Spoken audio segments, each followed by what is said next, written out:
I never thought moving into a quiet suburban neighborhood would turn into a battlefield. For a while, life felt calm, almost healing.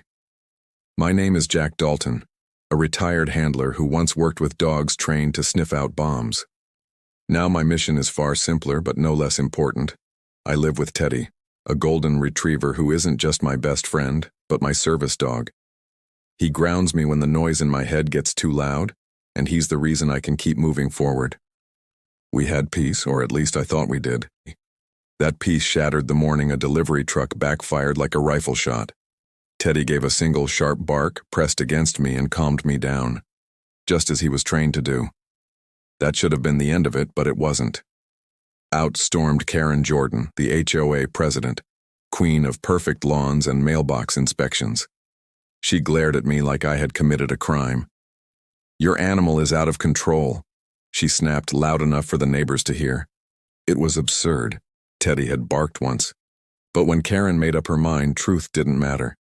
I tried to walk away, but Karen wasn't done. She saw police cruisers rolling down the street and waved them over like she was summoning backup. To the officers, she painted Teddy as some frothing beast who lunged at her. Meanwhile, Teddy sat quietly at my side, confused, wondering what he had done wrong. The cops weren't buying her story, but they also didn't want trouble. They sighed, asked us to stay calm, and prepared to leave. That's when Karen pulled a small spray canister from her pocket and, before I could react, blasted Teddy in the face with chemicals. The sound Teddy made cut through me.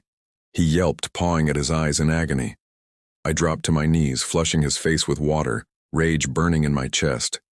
The officers had no choice but to confiscate the canister as evidence, though they treated it like a petty dispute rather than what it truly was, an attack on my service dog.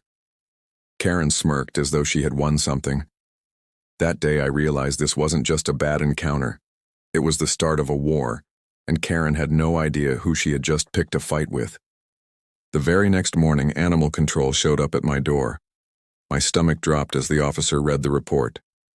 My dog had allegedly bitten a child the day before, a child that didn't even exist. It was a lie, a carefully planted one. The officer explained the rules. Teddy was to be quarantined under strict conditions, my house labeled with a bright orange sign screaming "dangerous animal." But that wasn't all. Karen had filed for an emergency destruction order. If I couldn't prove Teddy's innocence in 24 hours, they'd take him away to be put down. 24 hours to fight lies with truth. The clock had started. I stared at that orange quarantine sign taped to my door, and it felt like a scarlet letter branding both me and Teddy as criminals.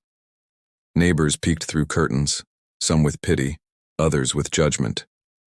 Teddy paced by the back door, confused about why he couldn't go for his daily walk. Every time he looked at me with those trusting eyes, I felt the weight of the battle pressing harder on my shoulders. This wasn't just about HOA rules anymore. This was about survival, his life, my home, and the truth itself.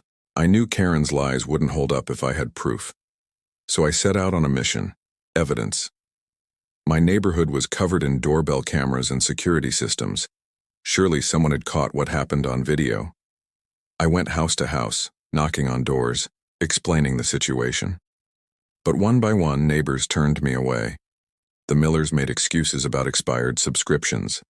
Mrs. Gable admitted she had seen Karen spray Teddy but refused to testify, too afraid of Karen using the HOA to punish her garden shed violation. Others simply said no, too scared to cross Karen.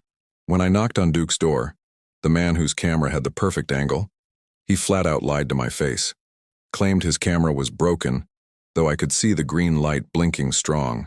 It was clear Karen had bought his loyalty with favors. He sneered and said Teddy was a beast who deserved to be gone. I clenched my fists, fighting the urge to break down his door, but that's what Karen wanted, for me to lose control.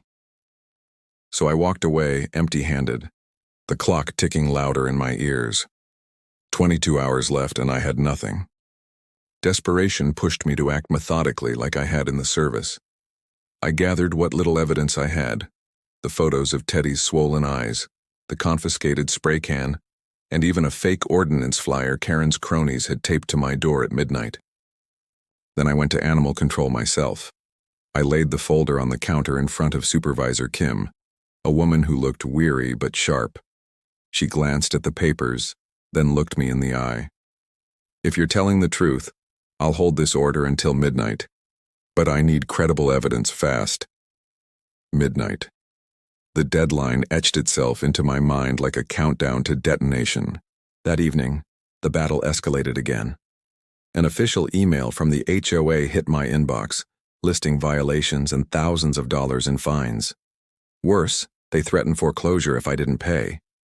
Karen wasn't just trying to take Teddy from me.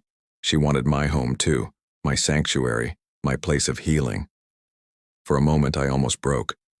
I thought about packing up, giving Teddy to a rescue, just walking away. But when Teddy nudged my hand with his nose, pressing against me like he always did to calm the storms inside my head, I knew surrender wasn't an option. I had fought wars before. This one would be no different. I called the only person I trusted with something this big, Marcus, an old friend from my unit, a tech genius with a knack for breaking into digital fortresses. When I told him everything, he didn't hesitate. Within minutes, he was inside the HOA's email server. "Jack," he said, "I've got gold." Karen ordered her assistant to fabricate the child bite report. She even threatened the girl's job if she refused. And the board? They all approved her plan without question. The proof I needed was right there. Emails that revealed her entire conspiracy. But it came with a catch. I couldn't admit where it came from without exposing Marcus. I needed another way to make the truth surface. The weak link was Karen's assistant, Sarah. She was the one forced to sign the false report. If I could convince her to flip, the entire house of lies would collapse.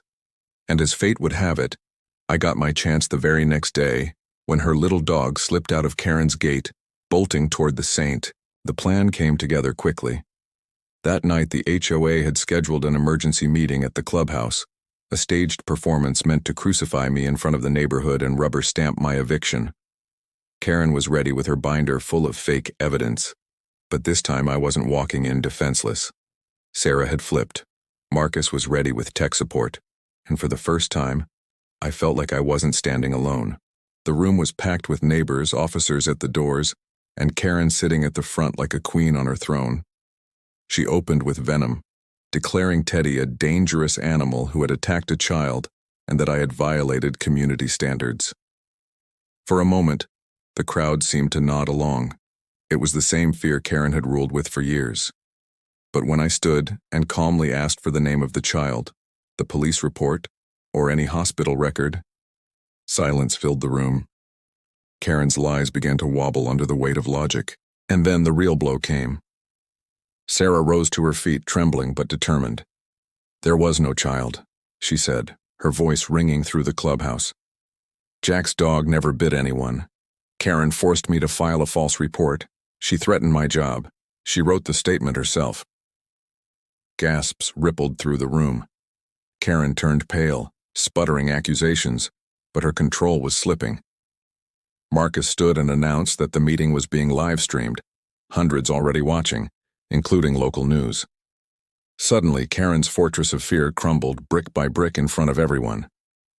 The fallout was swift and brutal.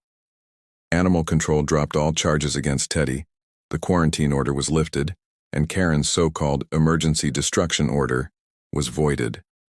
The HOA board was recalled, their powers stripped.